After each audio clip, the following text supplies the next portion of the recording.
Hi, in today's video we'll see how to calibrate those cheap Chinese multimeters. Start by opening up the enclosure.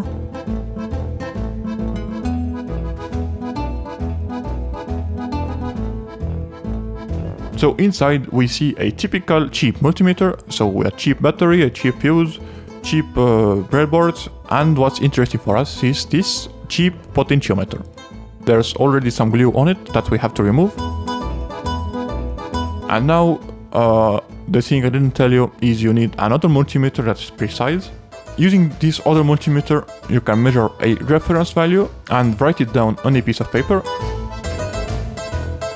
And then you take your cheap multimeter to measure the same source of electricity by turning the potentiometer and make sure that the two values match.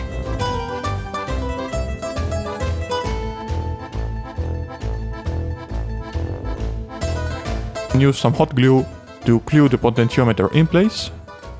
Now if you're angry because you don't have a second multimeter, you can also use a bench power supply or a high quality power brick or something similar.